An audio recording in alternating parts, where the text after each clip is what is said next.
मोहम्मद इसरार नाम था उसका।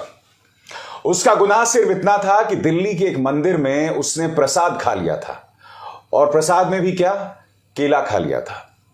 मगर उसके बाद एक भीड़ ने उसे खंबे पर बांधा, न सिर्फ खंबे पर बांधा, उसे बेरहमी से मारा, और देर शाम तक मोहम्मद इसरार ने दम तोड़ दिया। क्या गुनाह था उसका? उसने सिर्फ एक केला खाया था। और आप जानते हैं मोहम्मद इसरार मेंटली डिस्टर्ब था, यानी कि मानसिक तौर पर वो ठीक नहीं था। जब भीड़ उसे मार रही थी तो उस पर आरोप चोरी का था, और जो व्यक्ति मानसिक तौर पर ठीक नहीं हो, जाहिर सी बात है वो अपनी बात कैसे रखेगा। मगर भीड़ ने सिर्फ केला खाने के लिए उसे एक पोल से बांधा और बेरहमी से मार मार के उसकी जान ले ली। मैंने अल जजीरा की एक रिपोर्ट देखी जिसमें एक हिंदू महिला कह रही थी, किसी ने नहीं मारा, वो तो यहां से ठीक ठाक गया था, शाम को कैसे मर गया हम कैसे जाने। यानी कि कुछ लोग हैं उस भीड़ से जो उसकी मौत पर तालियां बजा रहे हैं, उसे जायज ठहराने की वजह ढूंढ रहे हैं।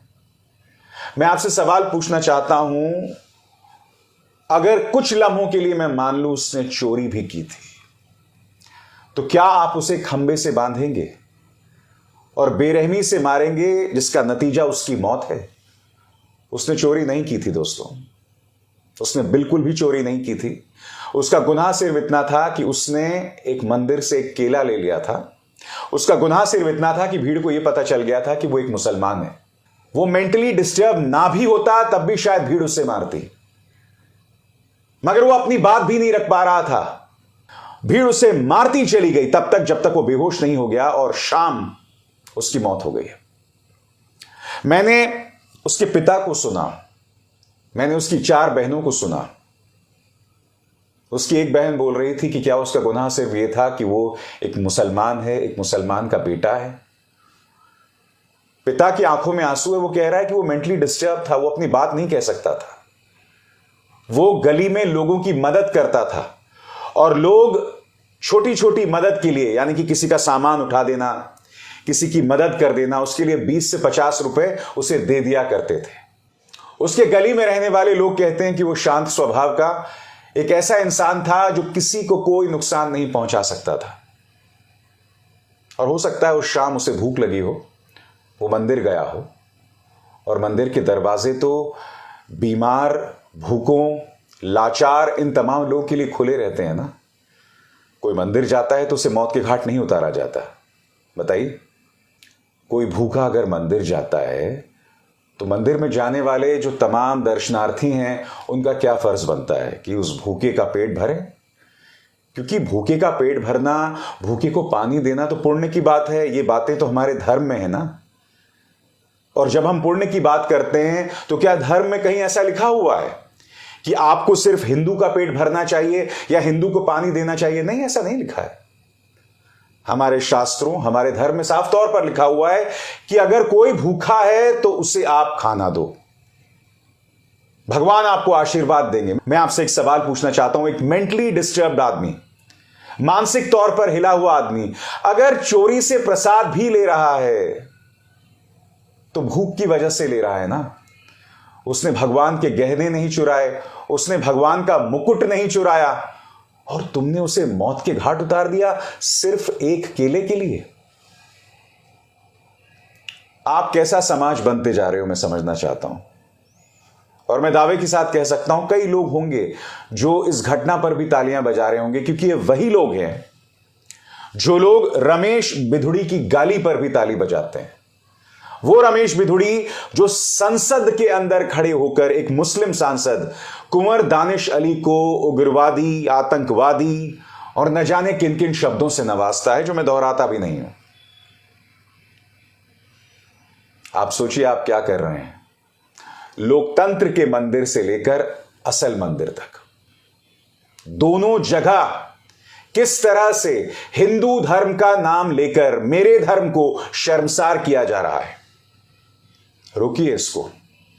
कब तक हम अपने धर्म, अपने पावन हिंदू धर्म के नाम पर यह सब होता देखते रहेंगे? यह सवाल आपको खुद से करना पड़ेगा। आप आंखें नहीं मूंद सकते। हमें बतौर हिंदू यह कहना पड़ेगा कि मेरे नाम पर यह नफरत नहीं होगी, मेरे नाम पर यह मॉब लिंचिंग नहीं होगी, मेरे नाम पर इस तरह से लोकतंत्र के मंदिर में गालियां नहीं दी जाएंगी, क्योंकि यह सवाल हम पर है। हम जो बहुमत में है, यह सवाल हम पर है। एक पॉलिटिकल पार्टी ने पिछले 10 सालों में अपनी सोच से इस देश को इस मुकाम पर ला दिया है, इस मुकाम पर ला दिया है जहां एक भूखे को, एक मानसिक तौर पर हिले हुए आदमी को सिर्फ केला खाने के लिए भीड़ एक पोल से बांधती है और मौत के घाट उतार देती है। और यह इकलौती मिसाल नहीं है मोहम्मद इसरार की, ढेरों मिसाल हैं जो हम पिछले 9 सालों से देखते आए हैं। यहां मॉब लिंचिंग करने वाले सजा याफ्ता लोगों को जयंत सिन्हा जैसे लोग सम्मानित करते हैं। अखलाक के हत्यारों को सांसद जो हैं वो सम्मानित करते हैं, उनके पक्ष में दिखाई देते हैं। सबसे शॉकिंग बात, प्रधानमंत्री नरेंद्र मोदी जो अपने YouTube के लिए सब्सक्राइबर्स के लिए अपील कर रहे हैं। जी हां, आप में से कई लोग मेरा मजाक उड़ाते हो ना कि मैं YouTube पर अपने कार्यक्रम रखता हूं और सब्सक्राइबर्स की अपील करता हूं। प्रधानमंत्री भी अब YouTube के लिए सब्सक्राइबर्स की अपील कर रहे हैं। अब आप क्या करोगे बताओ ना। मगर मुद्दा यह नहीं है, मुद्दा यह है प्रधानमंत्री ये सब कर सकते हैं, मगर जो मोहम्मद इसरार के साथ हुआ उस पर देश को एक संदेश नहीं दे सकते। जो बिधुड़ी ने कुंवर दानिश अली को कहा, यह तो संसद के अंदर हुआ, इस पर उन्होंने आज तक अपना मुंह नहीं खोला। मगर प्रधानमंत्री तो हर ऐसी घटना पर सुविधावादी अंदाज में चुप्पी साध लेते हैं जिससे उनकी सरकार, उनकी पॉलिटिकल पार्टी यानी बीजेपी की सोच एक्सपोज हो रही है। मणिपुर देख लीजिए, मेइती समुदाय के उन 2 बच्चों को कुकी उग्रवादियों ने मौत के घाट उतार दिया। मगर क्या आपने प्रधानमंत्री के मुंह से एक शब्द सुना? गृहमंत्री अमित शाह और जेपी नड्डा इंडियन एयरफोर्स के विमान में बैठ के राजस्थान जा सकते हैं, मगर उसी दिन ये दोनों इसी विमान में बैठ के मणिपुर जा सकते थे। आपको याद होगा इस मुद्दे पर मैंने कार्यक्रम भी किया कि सेना का राजनीतिक इस्तेमाल कैसे हो सकता है। नड्डा किस हैसियत से उस विमान में बैठे थे, यह मैंने आपके सामने शो किया था। मगर मैं आपको वादा करता हूं, अगर ये लोग इंडियन एयरफोर्स के विमान में बैठकर अगर मणिपुर भी जाते, चाहे उसमें जेपी नड्डा भी बैठे होते जो कि मंत्री नहीं है, तब भी मैं उसकी तारीफ करता।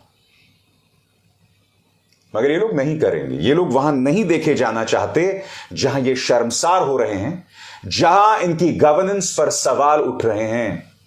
मगर मुद्दा सिर्फ गवर्नेंस तक सीमित नहीं है, मुद्दा सिर्फ सरकार के कामकाज करने तक सीमित नहीं है।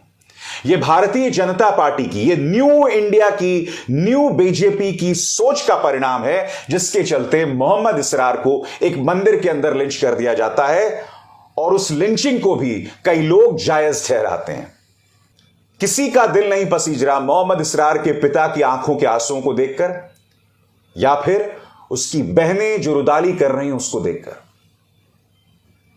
आपको इस सवाल करना पड़ेगा, मुसलमान को मौत के घाट उतारकर या मुसलमान को गाली देकर आप नुकसान उस मुसलमान का नहीं कर रहे हो, आप अपनी सोच का कर रहे हो। ध्यान से सुनिएगा मैं क्या कहने जा रहा हूं। धर्म विशेष को, माइनॉरिटी को टारगेट किया जा रहा है, मगर उस टारगेटिंग को जायज ठहराने के लिए एक पूरी सोच काम कर रही है, जिसमें मीडिया है, पॉलिटिकल पार्टी है, और उस सोच से आप प्रभावित हो रहे हो। यानी कि आपने अपने मन में बना लिया है कि अगर एक अपराध हो रहा है तो अच्छा है, कोई बात नहीं, क्योंकि वो दूसरे धर्म का है। मैं आपको एक मिसाल देना चाहता हूं दोस्तों। मुंबई में एक गुजराती कॉलोनी है। ये मराठी महिला वहां पर गई और क्या आप जानते हैं, उस मराठी महिला को अपनी दुकान सेटअप नहीं करने दी गई। मुंबई जो कि महाराष्ट्र में है, जहां मराठियों की तादाद है इतनी बड़ी, वहां पर उस महाराष्ट्र के मुंबई में 2 गुजरातियों ने इस मराठी महिला को अपनी दुकान लगाने से मना कर दिया कि हमारी कॉलोनी में सिर्फ गुजराती होंगे, मराठियों के लिए कोई जगह नहीं है। यह औरत रोती रही। यह बात अलग है कि बाद में एमएनएस ने दखल दिया, राज ठाकरे के एमएनएस ने, उन्होंने उन गुजराती बाप बेटे को दोनों को अच्छे से ठिकाने लगाया और फिर उन्होंने माफी मांगी। यह घटना मैं आपको क्यों बतला रहा हूं दोस्तों, क्योंकि इसी मुंबई के अंदर मुसलमानों को एक अदद घर मिलना मुश्किल हो जाता है। कई ऐसी कॉलोनीज है जहां पर एक फरमान है, जहां आप मुसलमान को घर नहीं दे सकते हैं। भूल जाइए महाराष्ट्र मुंबई को, मैं खुद दिल्ली एनसीआर में रहता हूं, दिल्ली नोएडा में रहता हूं। यहां पर आपको ऐसी कई सोसाइटीज मिलेंगी जहां मुसलमानों को घर नहीं दिया जाता। मैं खुद जानता हूं इसके बारे में। और अब महाराष्ट्र के मुंबई में एक गुजराती कॉलोनी में एक मराठी भाषी को अपनी दुकान सेटअप करने की इजाजत नहीं दी गई। इस नफरत की कोई तो हद होगी ना। चलिए, आप में से कई लोग खुश हैं एक मुसलमान के लिंच होने पर, मगर ये जो मुंबई की घटना है वो क्या बतलाती है? क्योंकि वो महिला तो मराठी भाषी थी, हिंदू थी। नफरत की कोई हद नहीं होती है दोस्तों। आज हिंदू मुसलमान को लेकर है, फिर हिंदुओं के अंदर ब्राह्मण क्षत्रियों को लेकर होगी, ब्राह्मण और दलितों को लेकर होगी, और वो अगड़ी जाति और पिछड़ी जाति के बीच जो नफरत है वो तो उसकी ढेरों मिसाल हैं। क्योंकि उत्तर प्रदेश से लेकर मध्य प्रदेश में ऐसी ढेरों मिसालें हैं जहां अगड़ी जाति के लोगों ने दलित को घोड़ी चढ़ने से मना कर दिया है और कई बार उसे मौत के घाट उतार दिया गया है। ऐसी ढेरों मिसालें हैं। बताइए अपने आसपास, क्या आप ऐसी मिसालें नहीं देखते हैं? और यह सब क्यों हो रहा है? क्योंकि नफरत को लेकर हमने कोई लक्ष्मण रेखा नहीं खींची है। यह नफरत हमारे समाज को लील रहा है। यह मत सोचिए कि मुसलमान को टारगेट करके, दलित को टारगेट करके आप उससे अछूते रह जाएंगे। नहीं, मैं फिजिकल थ्रेट की बात नहीं कर रहा हूं, मैं हिंसा की बात नहीं कर रहा हूं। मैं यह कह रहा हूं कि उस हिंसा को जायज ठहराकर आप अपने आप को मानसिक तौर पर रोगी बना रहे हैं।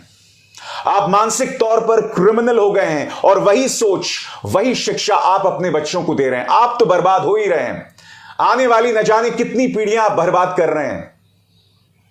मेरी इस बात पर सोचिएगा और मैं दावे के साथ कह सकता हूं, कमेंट सेक्शन में कई नफरती चिंटू आके मुझे ही गाली देंगे। अरे मैं तो तुम्हारे पक्ष में बोल रहा हूं। खुद को बचाओ, अपने बच्चों को बचाओ, अपनी आने वाली पीढ़ियों को बचाओ। इस नफरत को नो बोलो। से नो टू हेट। बोलो इस नफरत से मेरा कोई लेना देना नहीं है। बोलो जो लोग मेरे धर्म के नाम पर यह नफरत फैला रहे हैं उनसे मेरा कोई लेना देना नहीं है। बोलो मैं इन नफरतियों को बढ़ावा नहीं दूंगा। बोलो कि समाज के अंदर एक परिवार की रहने वाले हिंदू मुसलमानों के बीच में मैं तनाव पैदा नहीं करूंगा। बोलो कि इस देश का जो एक और नागरिक है, चाहे वो किसी और धर्म का हो, मैं उसके लिए अपने मन में विद्वेष, नफरत नहीं रखूंगा। बोल पाओगे तुम ऐसा? क्योंकि अगर आज तुम ये बात बोलोगे तभी तुम अपने परिवार और उसके जरिए अपने देश को बचा पाओगे। क्योंकि उनका सिर्फ एक काम है, उनका काम है वोट लेना, तुम्हारी नफरत के आधार पर वोट लेना। इसीलिए प्रधानमंत्री नरेंद्र मोदी हर मुद्दे पर खामोश रहते हैं। मगर तुम अपने बारे में सोचो कि तुम क्या कर रहे हो। क्या मेरे शब्दों का तुम पर कोई असर पड़ेगा? कभी कभी लगता है नहीं पड़ेगा, मगर मुझे उम्मीद है, और उम्मीद ना भी होती तब भी मैं बोलते रहता। और जब तक ये मेरा मंच मेरे साथ है मैं बोलता रहूंगा। अभिसार शर्मा को दीजिए इजाजत। नमस्कार।